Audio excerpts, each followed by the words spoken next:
Greetings from Tokyo, my dear friends. This is Daisuke, and I very much hope that this video finds you well and in very good spirits wherever you are in the world.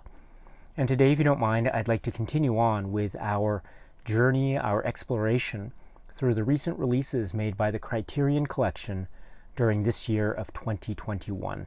And that brings us to a very remarkable film which has been designated by Criterion at spy number 1073. This is a film from 2003. The filmmaker is Bong Joon Ho, and the name of the film in Korean, and please pardon me for my poor pronunciation, 살인의 기억, or in English, Memories of Murder.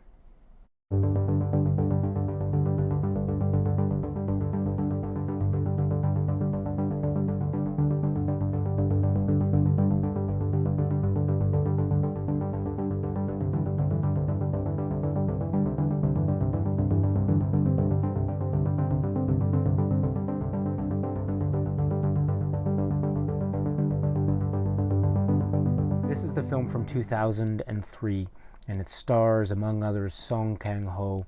It is directed by Bong Joon Ho, and it is called 살인의 기억, or in English, Memories of Murder. And please once again pardon me for my very poor pronunciation of the language. The film, this extraordinary film, Memories of Murder, could be said to be about, if we were to try to focus in on the plot or story, could be said to be about this particular area of South Korea in the late 1980s. In fact, we begin in 1986, October 1986. And the area is a rural community called Hwasong. And this is the setting for a number of very horrifying and grisly serial killings that are taking place in this area. This is the basis for the focus of this particular investigation or series of investigations that forms the focal point of the story or the plot, because we follow a group of characters on the sort of inspector investigating side, the police authority investigating side, that are trying through certain sets of circumstances and situations to piece together or to put together all the various forms and pieces of evidence that they are gathering through the course of their investigation, and all the various people that they are questioning, and in fact the people that they end up suspecting in terms of the possible suspects as to who might be committing these very terrible and horrible crimes in this area. So the focus of the film, in essence, is this police investigation and the various people that are involved in this police investigation. The focus, too, in that context becomes very complex and nuanced, in that we see the way in which the investigation moves forward in terms of certain successes of dealing with various or interpreting what certain pieces of evidence could mean in the context of the investigation, or we see various failures or various missteps or mistakes, as it were, in the course of the investigation. So it is a type of mixed bag, if you will, of the approach or the means by which we see the particular characters engaged, and the circumstances or hindrances or obstacles that they encounter along the way. And some of those are external, but some of them are what could be said to be somewhat self-inflicted, which leads to, I think, a very interesting engagement in terms of the way in which this film fits into, say, the social context or milieu, or maybe a type of political discussion vis-a-vis the particular context of the time, again, the late 1980s. So this is another way for me to say, a kind of roundabout way for me to try to suggest that this film is, in one sense, a direct type of police procedural film that has a set of characters that can be said to be very complex in how they are presented. They are presented in a way that is, I think, very direct and sometimes quite stark. We are, as I say, there when they seem to make certain breakthroughs, and then we are also there with them when they encounter very oftentimes devastating obstacles or hindrances, and we see how they try their best to deal with them. Also, we see, as I was indicating earlier, that sometimes some of those hindrances are perhaps self-inflicted, in that maybe it has to do with the way that the actual investigation is being handled. And those details, too, do not escape the cinematic eye of Bong Joon Ho and the filmmakers. And so this also forms, I think, a very complex nature, or a complex portrait, if you will, of the police investigation, or the ways in which these investigations are handled. And that might be part of the cinematic and indeed nuanced critical eye that the filmmakers are, I think, arguably adding to the very multi-layered concept, or the multi-layered approach of this particular story. Speaking of the story, we should say too that we understand it is based upon real-life events in terms of these crimes that actually took place in this area of Hwasong, which is near Seoul, South Korea. And so we understand from certain sources, for example, from some of the Criterion collection supplements that we find in this great release, we understand that Bong Joon Ho and company really researched the details of the actual case itself in trying to fashion this particular story and this particular work of cinema. And so this film, it is a film in the sense that in terms of its style, it does, I would suggest, maybe present itself not necessarily as a type of documentary per se, but it has this interesting dialogue which is continuing, a type of continuing dialogue between the nature of cinema in the context or in the form of this film Memories of Murder on the one hand, and also the nature of the real-life historical events or cultural events that were taking place that form the basis of the subject matter. And so cinema having dialogue with real-life events. And we also understand that that dialogue was in fact continuing. This is a film from 2003, but that dialogue with real-life events in a truly complex way kept on going up to, say, a couple years ago. And so this is one of the fundamental components that makes this film, I think, very powerful and very chilling in the way in which it is approaching this particular subject matter, again, in the form of this work of cinema by Bong Joon Ho and company. And that is also an important point to emphasize, this idea of it being a work of cinema, because we understand that it is a constructed work. Again, it has a very structured and organized and dynamic dialogue with real-life events, that's true, but it is also at the same time a work that is by Bong Joon Ho, and in that way it focuses in on a number of different genres and styles in such a masterful and creative and effective way. I mentioned how it is, or it can be said to be, say, for example, an example of the police procedural genre, and that's certainly the case. It also has elements connected to that, say the film noir or neo-noir aspect of cinematic style. It is also a police procedural that is a murder mystery that is dealing with these grisly killings, or serial killer type of police procedural that is also hinging on murder mystery aspects. That also has aspects or visual cues of film noir or neo-noir style from the into the 2000s. It's also arguably a film that encapsulates the genre of comedy and that sort of light-hearted humor.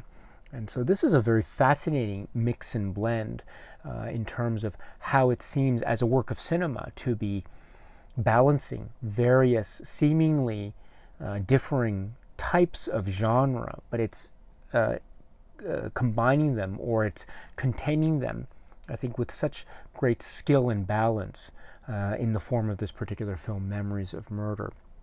Indeed, to relate to this idea of how this film might seem to be a collection or gathering of various, say, genres, I think that's also part of the point as well, if we go back to the level of the film, which might be said to be dealing with an examination or critique of the way in which the authorities and their investigations seem to be, on the one hand, trying their best to solve certain aspects of these crimes, but also at the same time, arguably, there might be this way in which they could be regarded, or situations could be interpreted objectively as being somewhat dealing with a sense of, say, incompetence. And I think that type of mixture, if you will, of, say, success and failure, of breakthroughs and missteps, that mix of various tones, if you will, that's reflected in a type of attempt through cinematic means of depicting reality or real life events, I think that's mirrored very nicely in the cinematic way in which genre and style are also, I would suggest, quite mixed, or they are balancing various tones. So I love how, in other words, the style of the cinematic form itself seems in an interesting way to be echoing or paralleling the mixed nature, if you will, and the successes and failures of the actual story progress itself, or the investigation progress itself. So that's, I think, very interesting. The other, I think, very key element or key level to keep in mind with respect to this film, and I must admit that this particular level is something that I am not at all an expert in. I can only gather as much as I can from certain resources, again, say, for example, from the certain Criterion Collection release supplements and commentary tracks, which are very helpful on this point for me. But this particular level that I'm referring to is a somewhat macro level. I've been speaking so far about the direct nature of the plot and style, and how it has a certain dialogue with certain events of history, and the Hwasong killings, which actually took place, and how this dialogue between cinema and reality was carrying on, say, up to the time of the making of this film into 2003, and then beyond into, again, the very recent past.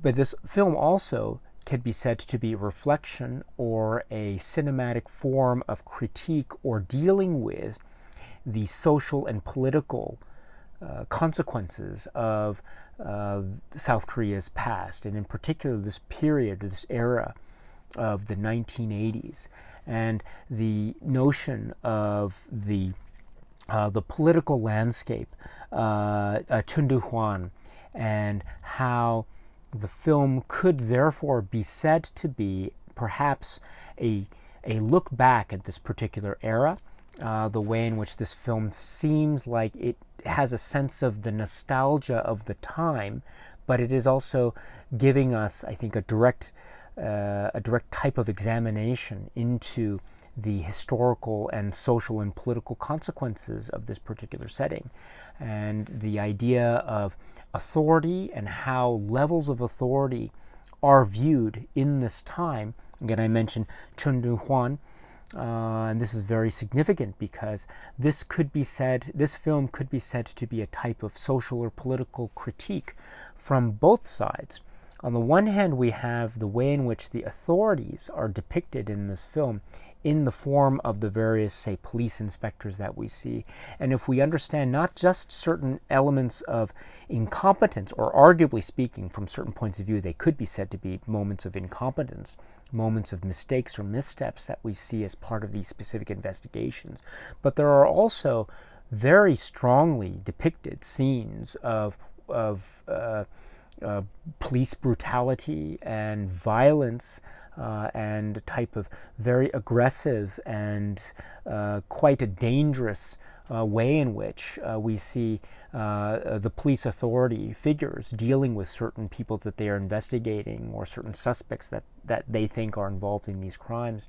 And we see this quite directly and quite starkly through Bong Joon Ho's depiction here. And so this is not only to suggest in direct terms the very nuanced nature and sort of morally complex nature of the characters that we are dealing with, but also on a macro level, this could be said to be a type of take or critique or metaphor, if you will, for the social and political implications of Chun Dun-hwan and the 1980s and the authority or authoritarian nature and the idea of authoritarian aspects versus aspects of democracy and freedom. And I think this is, again, encapsulated in this metaphor quite effectively and quite remarkably so. And so that's one way of dealing, or that's one way I think that this film seems to be somehow embodying this macro level social and political context. It's also the other side of that too, which is the social milieu or the social context or framework and the setting in which these crimes were committed or could be committed. And in this nature we see the world in which Bong Joon Ho, or the world that Bong Joon Ho seems to be depicting. There are certain failures, if you will, and I'm not talking just about authority figures, I'm talking about social contexts and relationships and community, and how there might be certain failures on that score in terms of the inability to protect certain people, or the inability to protect, say, the innocent in the community, those who need and deserve and require the most protection of all. So there's this type of sense of, I don't want to call it, well, there's a sense of maybe a type of malaise, if you will, a social malaise that is embodied in the sense of threat or violence or tension that is in the air quite vividly in the world that is being depicted by Bong Joon Ho, as well as elements that are might be said to be in the periphery, but in fact are very directly relevant to the social and political implications of the time. There are references made to military-related drills of the community that form a very direct link to the plot in terms of how time is treated, but this is also figuring into the military aspect of the social and political tableau or the milieu of the times. And so we see various symbols and metaphors that act directly in terms of the engagement with plot details, but at the same time or simultaneously they serve as broad metaphors or metaphors for a broad macro level implication, which could be said to be part of, or maybe even the focal point or thrust of, this particular social or political minded critique that this film Memories of Murder could be said to be. Again, the way in which it is looking back at a particular time, the 1980s, which is very significant in the context of social demonstrations, the political related, democratic related demonstrations of the sort. And we understand too that Bong Joon Ho, during his younger life as a student, was involved to a certain degree in these sorts of movements. And so this, I think, is something that is part of the broad macro level. And once again, for more information, please refer to the Criterion supplement. In particular, I should mention the Tony Raines commentary, which goes into great detail, much better than I could ever hope to discuss. But it is, I think, very significant. And Tony Raines makes these arguments and makes these points so brilliantly and so thoughtfully. And I'll speak to that commentary track momentarily. But this is, I think, one of the many levels which makes this film Memories of Murder a film that is gripping, it is suspenseful, it is very stylistically relevant and prescient. It is also a tour de force of filmmaking from Bong Joon Ho in terms of the way in which he's able to balance style and substance in a way that is always meaningful.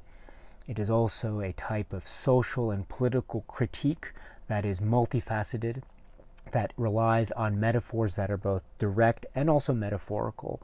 And also it has this continuing dialogue, this fascinating, complex continuing dialogue between the aspect of the cinematic form of the story that it's trying to tell and the real life events upon which this story is based. And this dialogue, as I say, continues on from the 1980s into 2003 into the present day. This is an utterly, utterly fascinating work, and it continues to fascinate to this very day. This is Bong Joon Ho's Memories of Murder. The Criterion Collection release is right here. This is the Blu-ray, or to be more specific, the 2-disc Blu-ray, and it's purported to be based on the 4K digital restoration. It is remarkable in terms of its presentation and in terms of what it has to offer regarding supplements. And now let me get to that. And as I mentioned earlier, for someone like me who is not an expert when it comes to the social and political history of Korea, I find these supplements to be very fascinating and incredibly helpful in terms of allowing me to try to have some kind of basis for a further engagement with this film and the many levels in which this film operates. So what are those supplements? Well, first of all, let's focus in on the commentary tracks. There are not one, not two, but 3. And 2 of them, I understand, come from a previous release of this film, Memories of Murder. And the 3rd one is, I understand, a new commentary track. So the first 2 commentary tracks are, the first one is Director and Crew.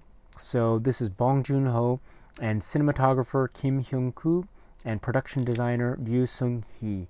And this is a great commentary track. It is in the Korean language, so if you are like me, and I unfortunately I don't, I wish I did, but I don't, I'm not able to follow along with the commentary track, but you can watch the film and you can listen to the commentary track with the subtitle function on, and it forms a fascinating look into this film, again from the perspective of the crew.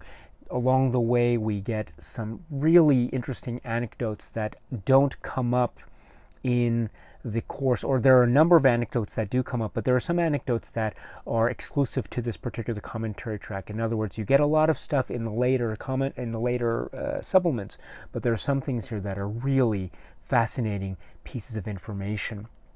So please check out the film with this particular commentary with Bong Joon Ho and Kim Hyung-koo and Ryu Sung-hee if you can. It's totally worth it. That's not all, because we have a second commentary track, which is from director and cast. So this is with Bong Joon Ho, and then also Song Kang-ho, and Kim Sang-kyung, and Park No-shik. And so this is from the director and then the cast perspective. And so we get here a similar type of commentary track where we get a lot of anecdotes and certain pieces of information that are consistent with, say, some of the things that we will see in later documentaries, but also things that are that, as far as I understand, we hear here for the first time. So this is utterly fascinating stuff to listen to. Once again, it is in the Korean language, so if you are like me and you don't understand the language, I wish I did, but I don't, but you can watch the film with the Korean language commentary track, and you can have the subtitles, which will give us the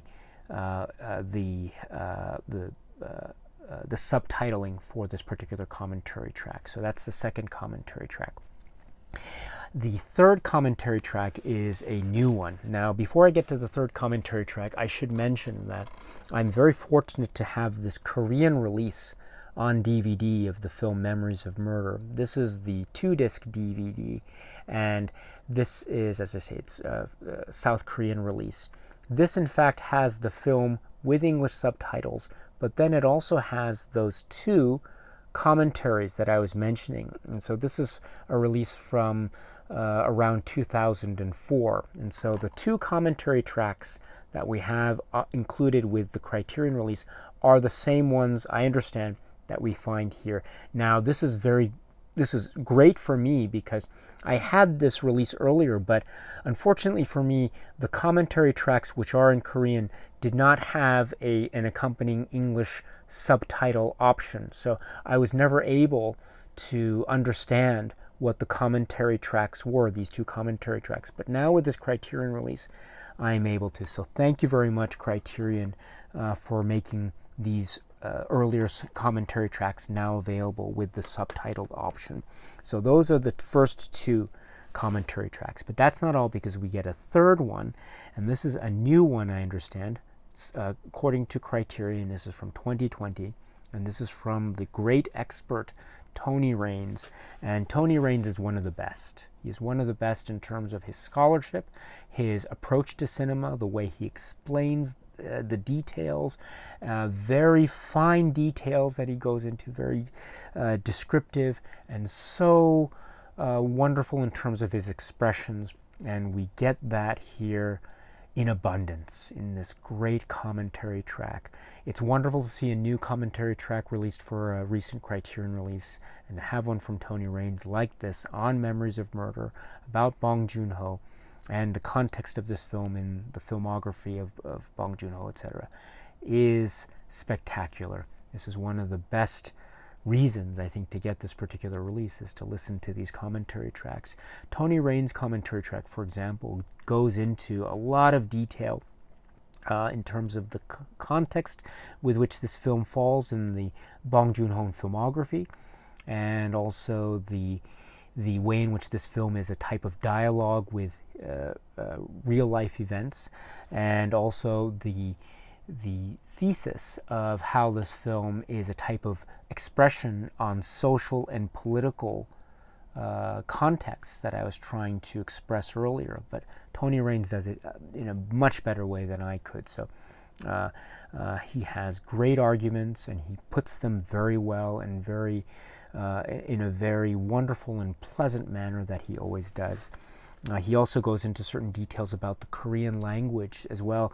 There's a detail that he goes into in the beginning, for example, about how this title, 살인의 추억, and how the word 추억, I understand, corresponds to the word for memory or memories. But Tony Raines indicates to us that there is the word 기억, but the word 기억 in Korean, which also means memory, is not used for the title, but the word 추억 has a type of implication or intonation or a context in terms of its meaning, which gives it a type of maybe brighter or happier context. I don't know, that's according to Tony Raines. And if that's the case, then there is a sense of, say, the ironic that is at play here in the Korean language title. And this is a type of detail that goes over my head, because, as I say, I don't understand the language. So this is an example of how this particular commentary is incredibly insightful and very helpful,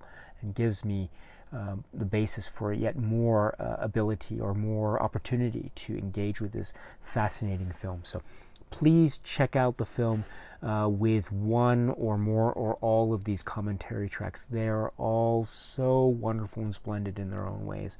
So please check out the film with those commentary tracks if you can. So that's not all, because we get next, continuing on the same disc, the first disc of this particular release. So we have the film, and we have these three commentary tracks with the film on the first disc. And then continuing on, we have a supplement which is called Perfect Cinema. And this is filmmaker Guillermo del Toro on Memories of Murder. This is from 2020, approximately 14 minutes. This is such a fascinating one-on-one interview with Del Toro, because he has such a great respect for Bong Joon Ho in this film, Memories of Murder, and he knows this film so well. He speaks, for example, about the ways in which this film is depicting aspects of masculinity and femininity, and this is very important because he places that discussion in the context of the police investigation, and also the the serial killings and the circumstances involving the serial killings themselves. So this is a very key discussion that he starts with, and he also touches upon the historical context and how this film is a work of cinema that is also very much reliant on the historical context. And also he focuses in on the extraordinary cinematic techniques that Bong Joon Ho employs. For example, certain types of camera movement and the length of takes, etc. That is very much keyed into, as I say, the sense of power and mastery over the style and the stylistic expression of this film on the one hand, and also how much of an emotional register that these particular stylistic and cinematic technique choices have in terms of long takes, in terms of very wonderfully human touches that are applied, say, in some of the fight scenes. There's a type of roughness to the way in which certain action scenes are being portrayed, and that adds to the particular tone or the particular sense of progress or lack of progress, shall we say, in terms of the investigation.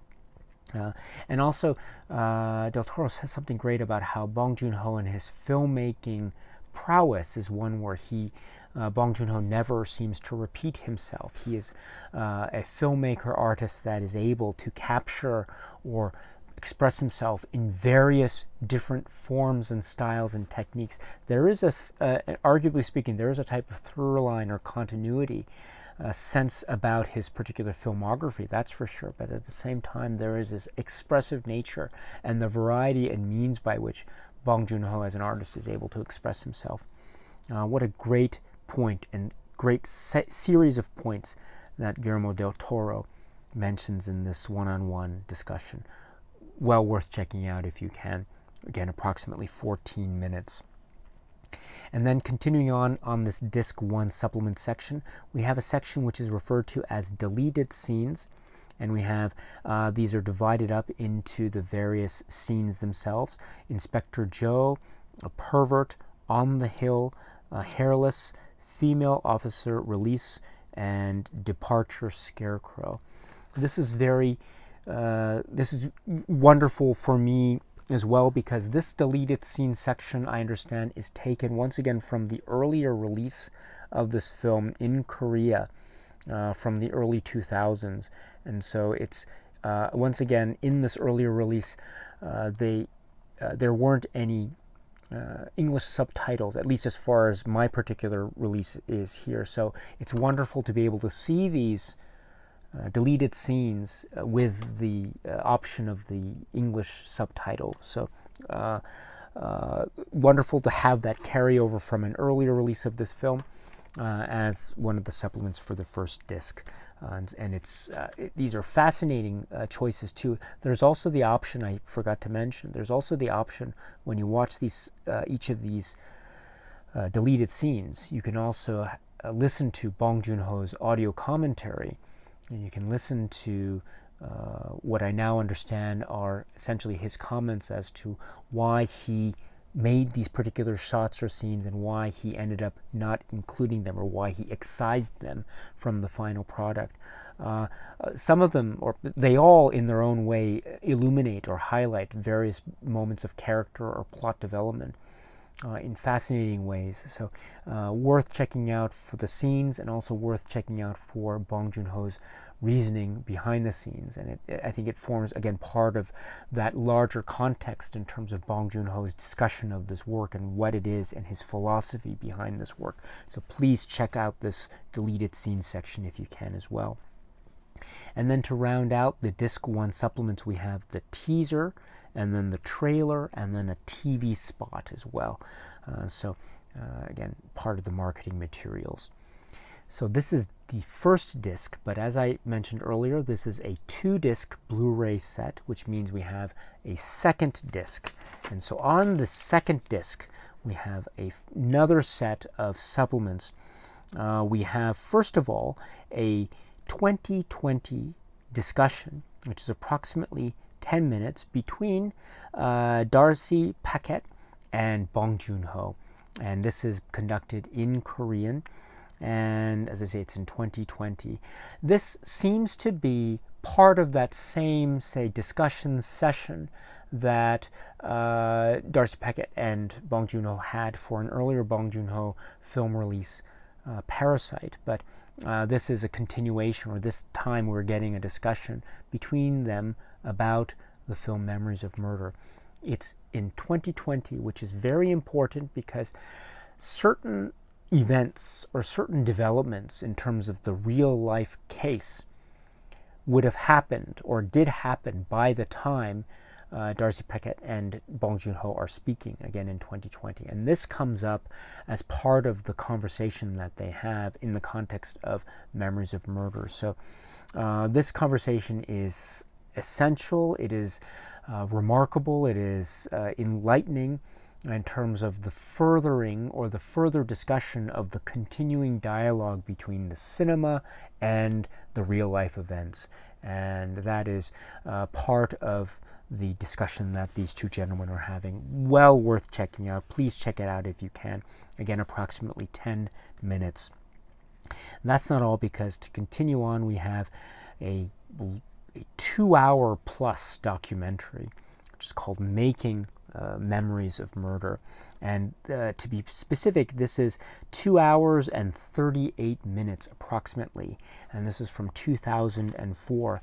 This is a multi-chapter epic making of documentary, and it's divided into a number of different sections or chapters: the case and casting and photography, the cast, lighting, locations, design and effects, the score, release, and credits.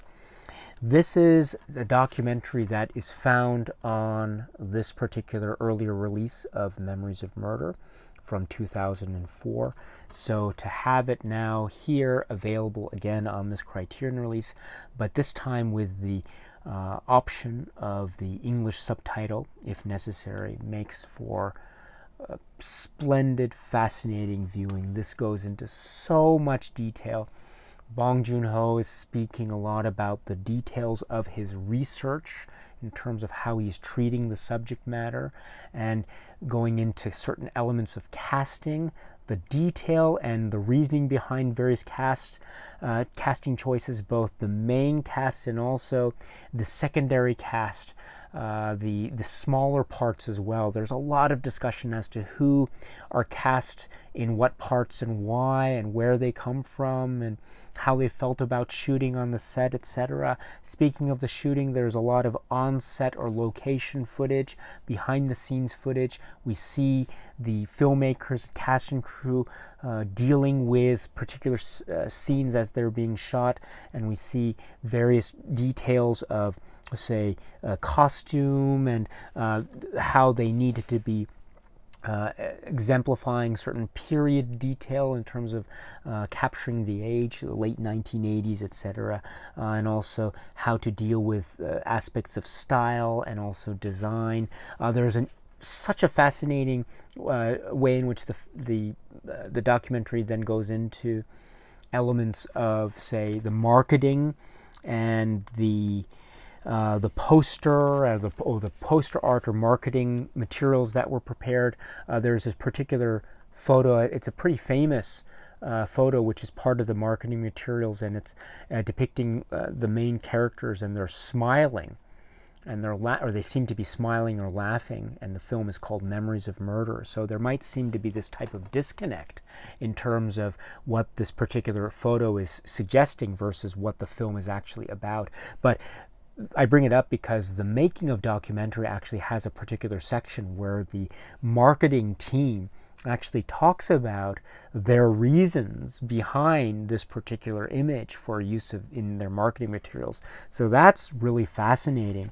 I mentioned before that the earlier DVD release that I had this particular making of documentary, the 2-hour plus one, but it as far as my particular release is concerned, it didn't have the option of English subtitles, so I didn't understand the context or the content of it, except for one section.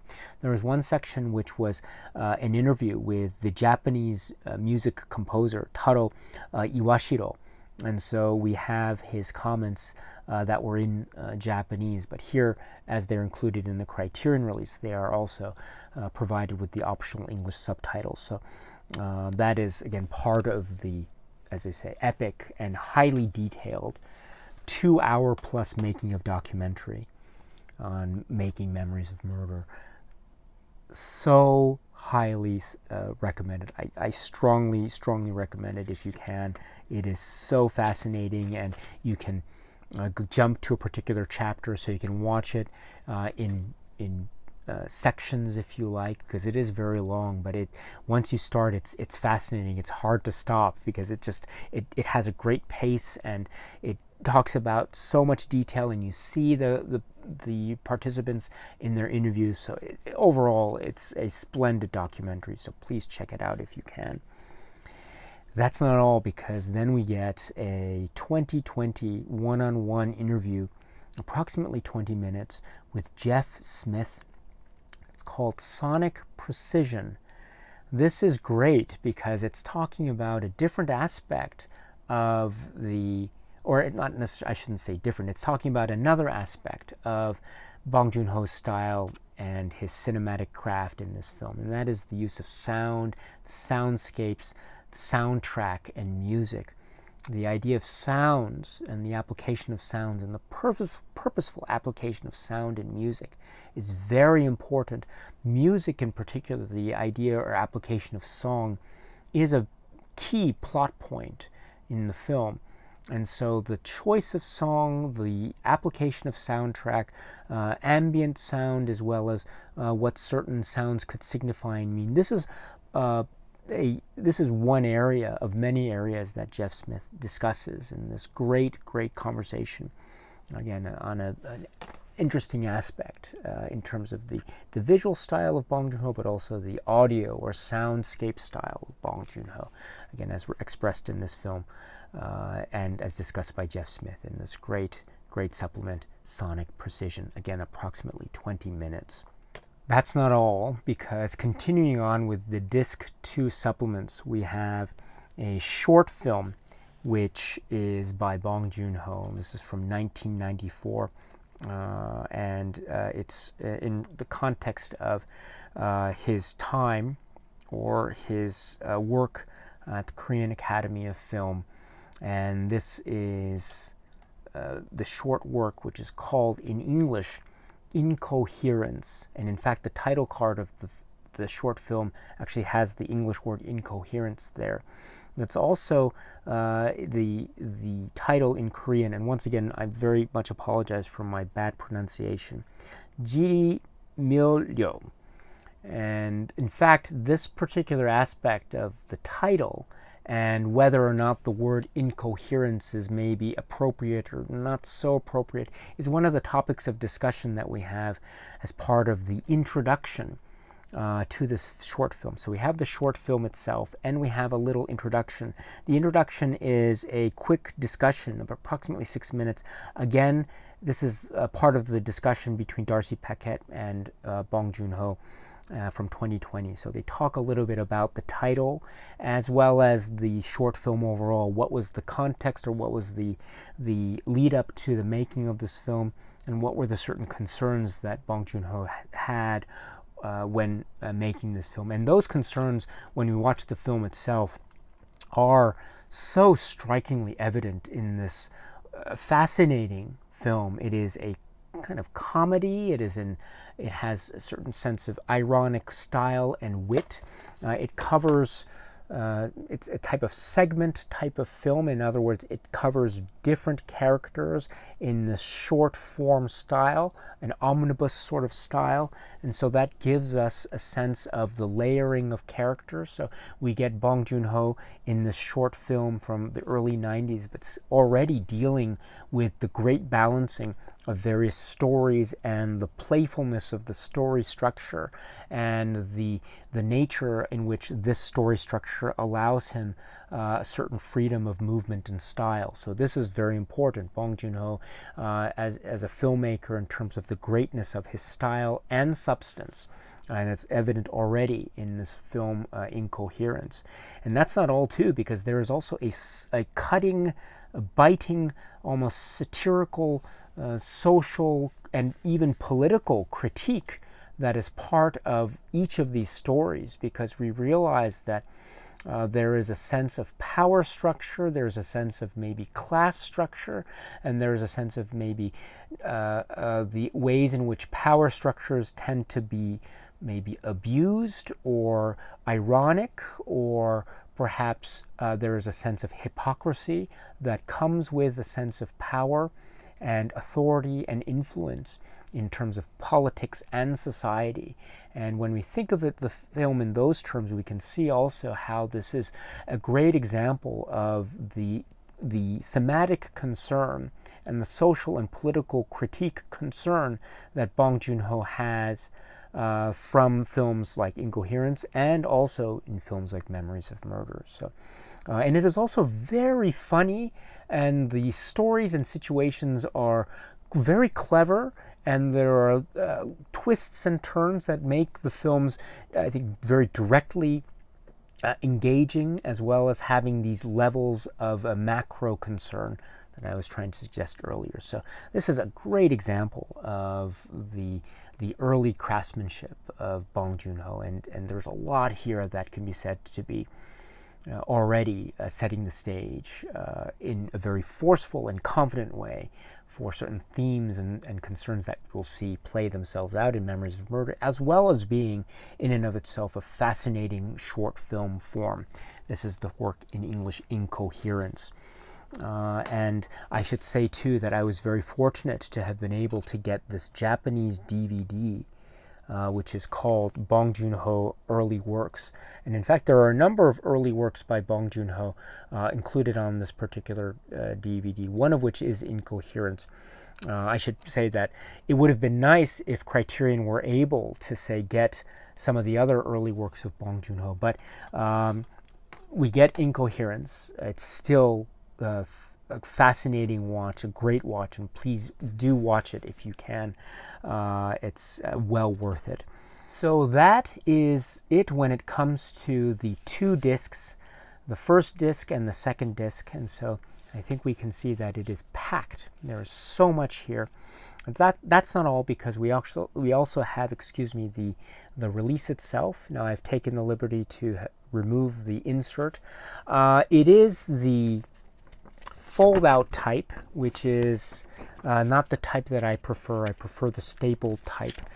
So that's something that I wish could have been changed. But given what we have, we get a great essay by Ed Park called In the Killing Jar. And this is great because it has aspects of Bong Joon Ho's history and biography and the lead-up in terms of his filmography up to this film. It does touch upon, in a direct way, the what I refer to as the continuing dialogue between cinema and real life. So it does touch upon the real life events in a very helpful and informative way. It does focus also on the themes of the film, character developments, what they mean and what they signify. It also talks about the context of Bong Joon Ho cinema leading up to the recent triumph of the artistic masterpiece that is the film Parasite. And so it has certain references to that as well. So, and the context of how the release of Parasite coincided with certain events that are directly relevant to Memories of Murder. So it is a fascinating journey, and this is a great essay by Ed Park, which is, again, suggestive of the fascinating trajectory of the filmography of Bong Joon Ho.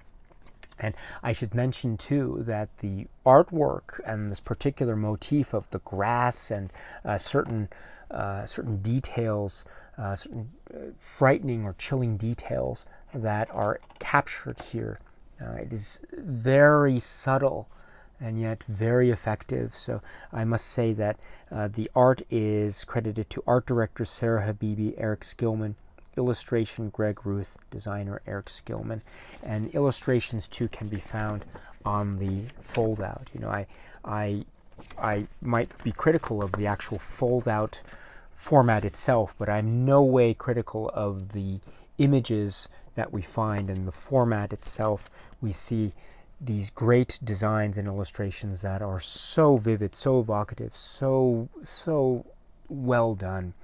And so please check this out as part of the overall package, if you can, of this Criterion release, which is called Memories of Murder.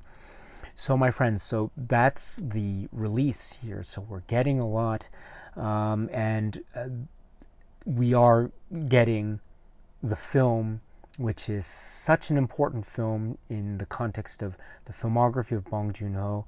It is also an important film in the context of the social and political landscape of Korea. It is also so important in terms of the continuing dialogue between reality, the real life events, the Hwasong killings, and also the expression of Bong Joon Ho cinema trying to deal with these particular real life events. And also, in that context, it is a marvelous masterpiece example of the cinematic craftsmanship, the artistry and power of the cinema of Bong Joon Ho in this film, which is called Memories of Murder. Okay, my friends, so that's it for now. And so until we meet again, please be happy and healthy and well, and please keep on watching a lot of great movies. Thank you so much, as always, for your time. I very much appreciate it.